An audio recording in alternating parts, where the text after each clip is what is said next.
Super Vashishtha గారు, thank you so much. And now requesting Bobby గారు to please speak. అందరికీ నమస్కారం అండి, మీడియా మిత్రులందరికీ. ముందుగా congratulation to the entire team. Kaushik నాకు ఫస్ట్ సినిమా నుంచి బాగా తెలుసు, అన్న అంటుంటాడు. ఫస్ట్ ఆఫ్ ఆల్ ముందు నుంచి తెలుసు. తన కోసం ఈ సినిమా ఇంత బ్లాక్ బస్టర్ అవటం ఐఎమ్ వెరీ వెరీ హ్యాపీ. అంటే ఓ సినిమా ఫస్ట్ సినిమా అనుకున్నప్పుడు రావాల్సినంత రీసౌండ్ రానప్పుడు ఎంత లోగా ఉంటారో ఎవరైనా నాకు తెలుసు. సో అలాంటి టైంలో సాహు గారు మనోడిని నమ్మి, అలానే బెల్లంకొండ సాయి శ్రీనివాస్ గారు మనోడికి డేట్స్ ఇవ్వటం, వాళ్ళు ఇచ్చిన దాన్ని నిలబెట్టుకొని సమాధానం చెప్పాడు. చూసారా, ఈరోజు ఈ స్టేజ్ మీద ఇంతమంది వచ్చారన్న, ఇన్ని కెమెరాలు ఇతన్ని కవర్ చేస్తున్నాయన్న, అతని కష్టం, అతని ఇంట్లో వాళ్ళ సపోర్ట్, అతని team support. Very happy for you తమ్ముడు, కంగ్రాచులేషన్స్. తిను అండ్ బెల్లంకొండ సాయి శ్రీనివాస్ ఇద్దరు ఒకేలాగా అనిపించారు. ఏంటో నాకు సినిమా చూస్తే మొన్న కొన్ని మనోడు ఏమాత్రం లేట్గా వస్తే తినొచ్చి చేసేసాడు అన్నట్టుంది ఇద్దరు ఫీచర్సు అలా. సో ఇంకా మన హీరో గురించి చెప్పాలంటే సాయి శ్రీనివాస్ గురించి, తమ్ముడు సూపర్ డూపర్ హిట్. అంటే హారర్ ఫిల్మ్స్ చాలా జాగ్రత్తగా తీయాలి. అందరూ అనుకుంటారు హారర్ ఫిల్మ్స్ ఎలా ఉన్నా జనం వస్తారేమో అని, కానీ ఇన్ఫ్యాక్ట్ సినిమాలో కంటెంట్ చాలా స్ట్రాంగ్గా ఉంటేనే వస్తారు. ఫన్తో పాటు భయాన్ని, ఒక మెసేజ్ని సినిమాలో పెట్టడం చాలా బాగా అనిపించింది. వీళ్ళ నాన్న మీ అందరికీ తెలుసు, ఒక స్ట్రాంగ్ చాలా పెద్ద నిర్మాత అయినప్పటికీ బ్యాక్గ్రౌండ్ లేనట్టే కష్టపడతాడు. మనోడు డెడికేషన్ కానీ, మనోడు వర్కౌట్ చేయటం కానీ, డ్యాన్సులు కానీ. ఎందుకంటే తను ఇదిగో అనుదీప్ గారు వచ్చినప్పుడు అరుస్తున్నారు, మేము వచ్చినప్పుడు అరుస్తుంటే కష్టం.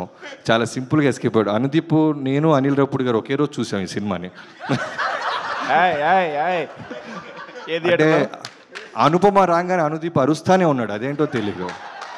నేను అలీలా అనుకున్నాం, ఇదేంటి మనం హీరో కదా అరవాలి, ఇతనేంటి అనుపమ పరమేశ్వరన్ ఫ్యాన్స్ ప్రెసిడెంట్ అనిపించింది. అందుకే అమ్మాయి లేదు కాబట్టి ఫాస్ట్గా మైక్ ఇచ్చేశాడు. నేను చూశాను, నేను విట్నెస్ చేశాను నేను. సో తర్వాత సాహు గారు అవసరానికి మించి మాట్లాడరు, అవసరానికి మించి ఖర్చు పెట్టరు అంటానికి బెస్ట్ ఎగ్జాంపుల్. ఈ సినిమా మళ్ళీ ఖాతాలో బ్లాక్ బస్టర్ వేసుకున్నారు. సంక్రాంతికి రాబోతున్న మా అనిల్ సినిమా ఆల్రెడీ నేను విని కాదు చూసి చెప్తున్నాను, కొన్ని సీన్స్ చూశాను, చాలా పెద్ద హ్యూజ్ బ్లాక్ బస్టర్ అవ్వబోతుంది. So back to back blockbuster కొడుతున్న మీకు కంగ్రాచులేషన్స్. అండ్ ఈ సినిమాలో చైతన్ భరద్వాజ్ మ్యూజిక్ కానీ, ఆఫ్టర్ RX100 ఈ సినిమా నాకు చాలా బాగా నచ్చింది ఆడియో పరంగా. అండ్ ఆర్ట్ డిపార్ట్మెంట్, మిగతా క్యాస్ట్ అండ్ క్రూ అందరికీ congratulations, thank you so much. ముందుగా నిరంజన్, ఇతను మా వాల్తేరు వేరియకి ఎడిటర్గా ప్రమోషన్ ఇచ్చారు చిరంజీవి గారు. So after Waltair Veerayya, Daaku Maharaaj and now this film blockbuster back to back కొట్టిన నిరంజన్, కంగ్రాచులేషన్స్ మ్యాన్. అండ్ మిగతా అందరినీ ఎవరైనా మర్చిపోతే క్షమించండి, థ్యాంక్ యూ. శాండీ మాస్టర్ కదా, ఇందాక నేను అనిలు మనోడు వశిష్ఠ అనుకున్నాం ఎవరెవరు గురించి మాట్లాడాలని. వశిష్ఠ మాట్లాడేశాడు, ప్రామిస్ చేశాడు యాక్చువల్లీ శాండీ గురించి నేను మాట్లాడతా అని. టాపిక్ లేపావు. సో శాండీ మాస్టర్ గురించి హీరో అండ్ హీరోయిన్ తర్వాత ఎందుకు బాగా మాట్లాడుతున్నారంటే, first of all fresh casting. ఈ సినిమాలో బిగినింగ్ నుంచి నాకు కాస్టింగ్ చాలా కొత్తగా అనిపించడం వల్ల ఒక కొత్త వరల్డ్ ఫీల్ వచ్చింది. శాండీ మాస్టర్ ఎక్స్ట్రాడినరీ చేశాడు. Welcome to Telugu industry. Thank you so much. Absolutely sir, thank you so much Bobby గారు.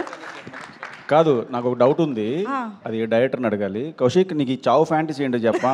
ఫస్ట్ ఏమో చావు కవర్ చల్లగా అని చెప్పి, ఇప్పుడేమో కిష్కిందపురిలో మర్డర్లు, ఈ ఫ్యాంటసీ ఏంటి చెప్పు. నెక్స్ట్ టైం ఖచ్చితంగా చావు లేకుండా సినిమా తీస్తా. అది అలా అనుకోలేదు, కుదిరేసింది ఈసారి చావు లేకుండా. కానీ కిష్కిందపురి పార్ట్ 2 ఉందిగా. ఉంది డెఫినెట్లీ ఉంది. దాన్ని కూడా అది చావు లేకుండా కష్టం. ఎవడో ఒక నేసేందే నిద్రపోవా అన్నట్టు, అది చావు లేకుండా కష్టం. థ్యాంక్ యూ వశిష్ఠ గారు, మా అందరి తరపున క్వశ్చన్ అడిగినందుకు. అండ్ ఇప్పుడు అనుదీప్ గారికి ఇస్తున్నాను, అనుపమ పరమేశ్వరన్ ఫ్యాన్స్ ప్రెసిడెంట్ అనుదీప్ గారు.